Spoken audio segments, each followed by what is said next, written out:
Como hay harto que revisar de política, queremos empezar de inmediato. No vamos a tener editorial, vamos a conversar y aprovechar el tiempo con nuestra invitada que en vivo está con nosotros aquí en el estudio, la senadora y ex candidata presidencial de la Democracia Cristiana. Además, fue timonel del partido. Carolina Goich está con nosotros aquí. Bienvenida, buenas noches y gracias por acompañarnos. Buenas noches, un gusto estar aquí. ¿Cómo mira usted este episodio en particular? Ya vamos a hacer, si se puede, un análisis un poquitito más reposado del momento de la Democracia Cristiana, pero en particular este cuestionamiento que hay sobre que haya parlamentarios que hayan votado distinto a lo que planteó el presidente de la colectividad. Que parlamentarios que tengan una posición distinta a lo que decía el presidente de la colectividad. Mira, aquí había un acuerdo. Quizás la gente se olvida. Hace, ¿qué? 2 meses, 3 meses, la Democracia Cristiana y la bancada de diputados generó un acuerdo en el marco de la discusión de la reforma tributaria. Eso permitió algo que hoy día todos valoran, ¿ah? Todos los beneficios para las pymes y el régimen simplificado que se amplía fue parte de ese acuerdo. ¿Y qué hace la Democracia Cristiana hoy día? Cumple ese acuerdo. Y a mí me parece que eso tiene que ver con seriedad en política. No nos olvidemos de eso. O sea, que hay un camino que se ha trazado. La Democracia Cristiana decidió jugar un rol, representar a sectores, a las regiones, no nos olvidemos los beneficios que hay ahí, a los adultos mayores con la rebaja de contribuciones, pero sobre todo a los pequeños empresarios, a propósito de un proyecto que no era nuestro proyecto. Claro. La reforma tributaria era una prioridad para el gobierno y hoy día ese proyecto es absolutamente distinto, hay avance, pero también es un partido que cumplió su palabra en un acuerdo y yo creo que eso es valioso en política hoy día. Ahora, solo para quien no conoce cómo es el tejimaneje, ¿cómo son los acuerdos políticos? Es decir, ¿qué es lo que ofrece el presidente de un partido cuando efectivamente en el proyecto se incorporan las cosas que la mesa del partido quisiera que tuviera ese proyecto? Sí, ¿qué es lo que se ofrece? Porque uno podría decir, pucha, no hay orden de partido, no existe legalmente orden de partido. No, aquí lo que hubo además no fue una instrucción del presidente del partido, no caigamos en esa caricatura, fue un trabajo con la bancada. No es casual que Gabriel Asensio, con la fuerza que ha defendido la decisión, y además no es precisamente un parlamentario que esté cercano a la derecha en su historia, en su trayectoria, ¿no es cierto?, muy respetado por el mundo de izquierda, por su convicción, por su coherencia. Entonces, aquí, ¿cómo se da? Primero, la Democracia Cristiana es un partido de oposición, no nos confundamos en eso. Y por lo tanto, hay un proyecto inicialmente que plantea un gobierno que no es de nuestro color político, que tiene una perspectiva distinta a la de la Democracia Cristiana. Primero, la Democracia Cristiana dice, en esto estamos dispuestos a dialogar, a conversar. Y aprueba la idea de legislar. Ya nos criticaron por eso, pero claro, nosotros dijimos con mucha claridad, no vamos a hacer esa oposición obstructiva que niega la sal y el agua, no nos vamos a quedar amurrados 4 años porque perdimos el gobierno, sino que hay un debate, hagámosle una oportunidad. Y ponemos nuestros temas sobre la mesa. Y si el gobierno está dispuesto a tomar esos temas, oye, se negocia. Si eso es parte de la esencia del quehacer político, sí. En el fondo, ir construyendo acuerdos significa que tú cedes acá, el otro cede, y se genera algo que es distinto a lo inicial y que es mucho mejor además de lo que se había planteado inicialmente. No es el ideal, pero se supone que teóricamente no están en el fondo los parlamentarios obligados a tener que votar según esa negociación. Lo pregunto porque el diputado Soto sabíamos que desde el día 1 no estaba de acuerdo con el proyecto. Pero mira, en esto no hay regimiento, y uno tiene la libertad, no existe la instrucción de partido. Pero yo te pongo el ejemplo de Víctor Torres. Víctor Torres votó en contra, pero no se va del partido. Claro, el problema es que se va del partido. Si está el derecho a disentir. Entonces, a mí esto de hacer, no sé, una jugarreta comunicacional y buscar de eso una oportunidad a costa de un partido cuando tiene una postura que es distinta, y eso es legítimo, yo lo respeto. Y también me parece que un partido lo tiene que respetar, pero no puede ser, entonces no me gusta, amenazo con irme del partido, me voy del partido. Uno está en un partido en forma voluntaria. La afiliación es voluntaria, no obligada, y por lo tanto, si él hoy día no se siente parte, muy bien, es su decisión personal irse. Pero cuidado, no caigamos en la descalificación. Yo creo que hoy día, y sobre todo en nuestro país, con los desafíos que tiene, necesita de elevar el nivel de la discusión política. Y dentro del partido también. O sea, a mí no me gusta cuando vemos la descalificación porque hay alguien que piensa distinto. Este país vivió la noche oscura de la dictadura. Cuando no se permitía que alguien pensara distinto. Cuidemos la democracia. Podemos disentir, pero discutámoslo como la gente grande. Y si piensas distinto, bueno, por eso tienes el derecho a votar distinto también. ¿A usted le gusta el proyecto cómo está? Mira, yo creo que este es un proyecto que ha avanzado sustantivamente, pero todavía hay mucho que perfeccionar.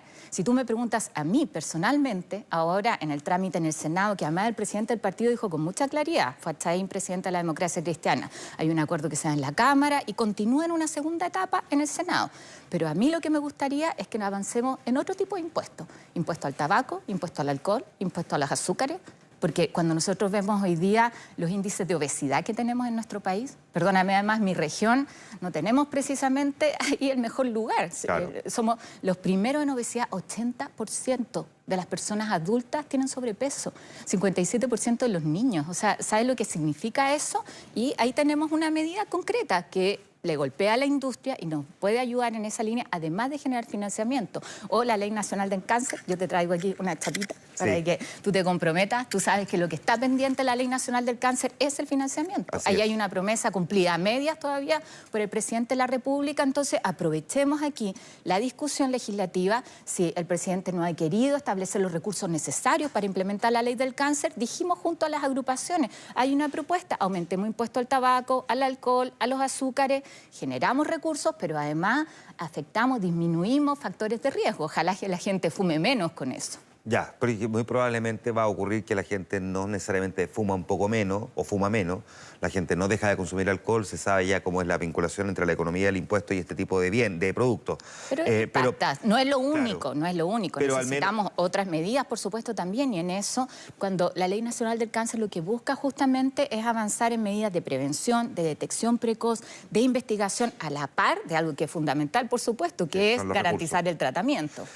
Voy a volver un paso atrás ahora en una cuestión de una mirada un poquitito más, si se quiere, de arriba, del momento que está viviendo la democracia cristiana. Porque esta mañana en Radio Infinita el diputado Raúl Soto, en la primera entrevista que da, de hecho, cuando anuncia su renuncia a la militancia de la democracia cristiana, hace un cuestionamiento del famoso camino propio de la ADC. Lo acusa en la práctica de no tener ni siquiera camino propio como argumenta, sino que incluso estar cogobernando con la centro derecha. Yo le pregunto a usted, que de alguna manera también traza una parte importante del destino del partido en los últimos años, porque es usted la que de alguna manera genera este rompehielo para definir hacia dónde debía ir la democracia cristiana en medio del fracaso de la ex nueva mayoría. ¿Cómo mira usted esa crítica de Raúl Soto? Sí, tú te refieres ahí a lo que hicimos en la campaña presidencial, a la decisión que además fue unánime del partido de tener una candidatura propia.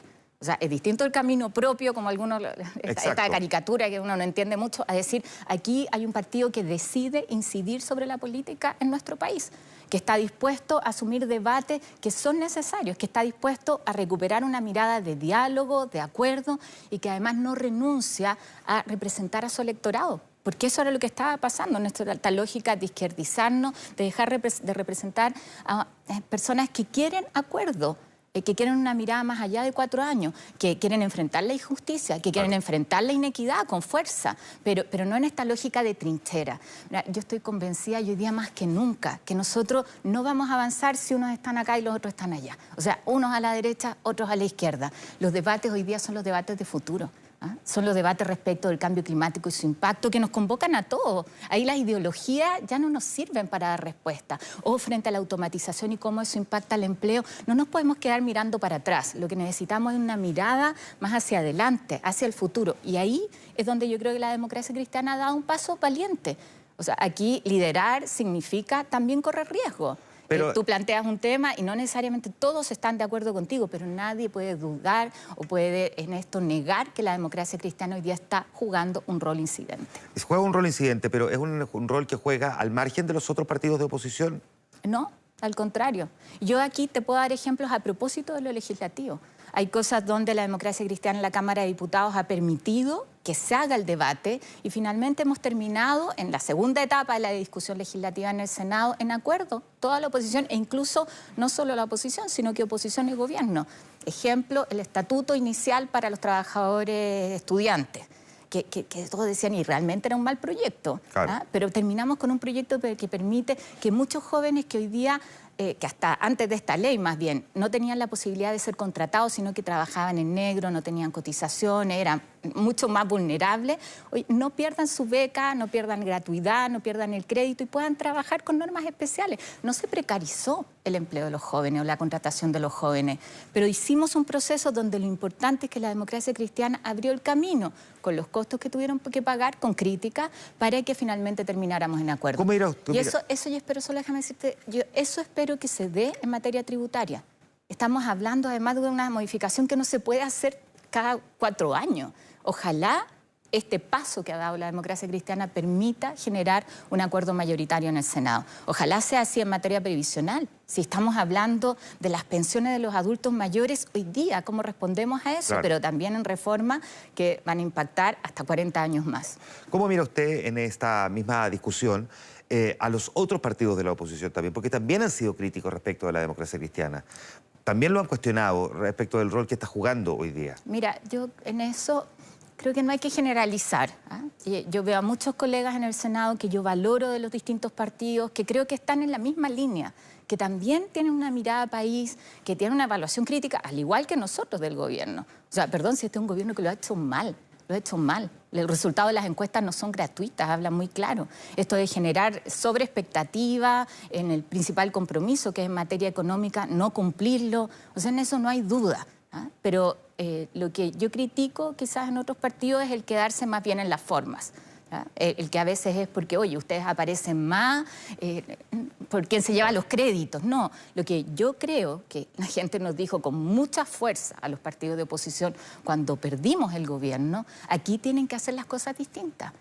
Y nosotros nos estamos haciendo cargo de eso. ¿Ve liderazgo dentro de su partido para una eventual nueva carrera presidencial? Mira, en eso yo no me quiero anticipar.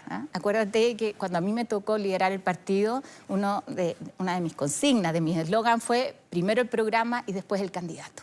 Yo creo que hoy día la democracia cristiana está recorriendo un camino y necesita fortalecerse en su propuesta para ser capaz de ser sostén de alguna manera, de dar sustento a una candidatura presidencial. Y a veces cuando ponemos los nombres, los intereses individuales, que pueden ser muy legítimos sin duda, ahí nos enredamos. Entonces fortalezcamos nuestra capacidad de propuesta como partido. Ahora, y después vamos a tener posibilidades de apoyar, ojalá además, distintos liderazgos. Ahora, esto no es ciencia exacta, no siempre funciona bien el programa y después el candidato. Hay veces que funciona mejor primero el candidato y después trabajar con él el programa. Se lo pregunto porque uno puede tener un estupendo programa de gobierno, pero si el candidato no es tan bueno y no genera atractivo entre la ciudadanía, hasta ahí nomás llegó el programa de gobierno. Entonces, al menos se está mirando, ¿siente usted que se está mirando dentro del partido quiénes eventualmente, una vez que tengan ese programa, podría salir a defenderlo como postulante? Yo creo que la tarea hoy día de la democracia cristiana es cuidar a todos sus liderazgos.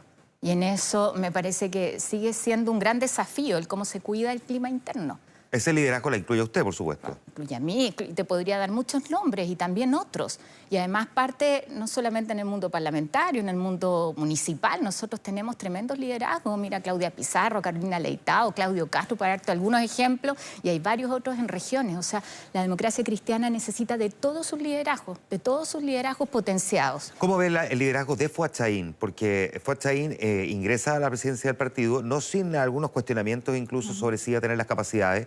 Y hay quienes, sin embargo, han tenido que sacarse el sombrero y reconocer que ha tenido la valentía de tener que librar hartas peleas al mismo tiempo. ¿Cuál es su valoración sobre el rol de Fuad Chahín como presidente? Yo se lo he dicho personalmente y me alegro mucho que él hoy día esté, de alguna manera, que continúe con lo que nosotros iniciamos en campaña. Yo creo que ahí nosotros pagamos un costo, y un costo alto, sin duda, en votación, en el resultado, pero lo que hicimos fue iniciar un camino. Y me parece que hubiera sido una torpeza volver atrás sobre eso. Así que fuerza nomás, presidenta, a seguir trabajando. Usted decía que este gobierno lo ha hecho mal. ¿Hay algo que sí le reconozca como mérito al Ejecutivo, a este gobierno? O sea, yo veo ahí a ministros que tienen la capacidad de dialogar mucho más, de entender que en el Parlamento para generar acuerdos necesitas incorporar propuestas de la oposición. Creo que en eso hay muchos que tienen capacidad de diálogo, ¿ya? Lo que me parece sí es que no se pueden hacer grandes anuncios sin después tener el compromiso respecto a la bajada concreta. Ahí yo te planteaba qué pasa en el caso de temas que a uno le cuesta entender por qué el presidente no los ha puesto sobre prioridad, como en el tema de cáncer, donde, oye, hay un tema ciudadano que conecta, que veníamos trabajando, que uno reconoce la firma del presidente, el proyecto de ley, pero después lo dejas a media en el financiamiento. Y ahí dice uno, oye, es muy distinto probablemente lo que uno ve en el ministro Monkever, que me toca trabajar con él en la Comisión de Trabajo y Previsión Social en capacidad de diálogo, que lo que uno ve en Mañalit. El ministro de Salud en esto le ha hecho un flaco favor al presidente de la República. Parte emplazando a los pacientes, ¿no es cierto?, tratándolos de ignorantes, después cuestionando a las sociedades médicas. Hay un proyecto que firmó el presidente que lo encabeza este gobierno, en el caso de esta ley en particular, y él no cree en el proyecto y por lo tanto llevamos más de 2 meses sin avanzar. Entonces yo creo que ahí hay diferencia, ¿ah? Lo importante, me parece, para retomar de alguna manera es ese llamado que se hizo inicialmente a grandes acuerdos. Y creo que el gobierno no ha sido consistente, ¿no?, con el llamado inicial y lo que ha hecho después. Ahora, un gobierno puede tener sus distintos tipos de liderazgo y también sus propias convicciones, ¿no? Porque una cosa es la forma en que uno negocia en el Congreso, y esos son estilos, y otra muy distinta son convicciones respecto de determinados proyectos. Puede que al ministro Mañalich definitivamente no le guste este proyecto. Ahora, si uno lo llevara al partido, a un partido político... Oye, pero puede no gustarle el proyecto, pero la firma es del presidente. Y hasta donde yo entiendo, el presidente es quien lidera. En eso no hay dos interpretaciones. Hay un compromiso del presidente respecto de la Ley Nacional del Cáncer, se estampa en su firma, y yo no puedo creer que el presidente cuando lo firmó dijo esto no va a requerir recursos. Entonces uno dice, hemos avanzado en una ley relevante, la primera causa de muerte, en varias regiones, y a poco andar va a ser en todo el país. Mira, Juan Manuel, cada hora en Chile mueren 3 personas por cáncer. Y al menos una de esas personas se podría salvar si tuviera acceso al diagnóstico oportuno, al tratamiento. De eso estamos hablando, de esa prioridad. ¿Mayores de 18 es la estadística o incorpora también a menores de 18? Mira, es la estadística general. Ahora, nosotros tenemos como país mucho mejor resultado en el tratamiento del cáncer infantil. Sí, que eso le iba a decir. Porque todos los cánceres infantiles están en el auge. No Claro. hace esa diferencia, ¿no es cierto? Y eso ha permitido armar una red que permite efectivamente tener muchos mejores resultados. Déjeme llevarla por último al tema de la discusión sobre la reforma previsional, el sistema de pensiones. Hay quienes han planteado que incluso un aumento de un 4,2% es insuficiente. ¿Usted está por plantear en el Senado un aumento mayor a ese? Sí, por supuesto. ¿De cuánto? Además, nosotros hemos planteado 5,5. Y además lo hacemos en forma gradual, porque hay un tema... ¿Qué es lo que es gradual, para poder entender en cuánto tiempo? Podemos discutir gradualidades, ¿ya? Lo que uno quiere acá es que las empresas se vayan ajustando, estamos generando varios cargos adicionales para los empleadores, también en la Sala Cuna, que es un proyecto en que estamos trabajando intensamente, y uno quiere que eso permita también conciliar que no existan pérdidas de empleo por ese motivo. Claro, porque Sala Cuna universal, aumento de cotizaciones previsionales y además eventualmente pero la es un discusión. proyecto maravilloso porque por fin nos hacemos cargo solidariamente con cotizaciones por hombres y mujeres, por Todos trabajadores y trabajadoras de la maternidad. Todos reconocen, incluyendo los empresarios, dicho por Bernardo Larraín y Alfonso Suet, entre otros sentados aquí en este mismo estudio, que ambos proyectos son absolutamente necesarios. Sí. Ahora, en el tema previsional, para nosotros lo fundamental es que no solo mejoremos las pensiones de quienes hoy día están activos, o sea, de los futuros pensionados, sino de los actuales. Y ahí es donde se requiere cotización adicional. Lo que decimos 4 puntos, es lo que hoy día está conversado, ¿no es cierto? Claro. Pero el adicional, destinémoslo solidariamente. Es la única forma de permitir un aumento de pensiones hoy día. O sea, nosotros no podemos avanzar en una reforma previsional que no se haga cargo de mejorar las pensiones hoy día. Eso para nosotros es de alguna manera una línea roja. Porque eso es lo que está esperando la gente. Lo que nos preguntan nosotros en la calle, señora Carolina, ¿cuánto me va a subir mi pensión? Porque hoy día son miserables, no alcanzan, o sea, no te voy a hacer la comparación con la línea de pobreza, si todos sabemos lo que pasa.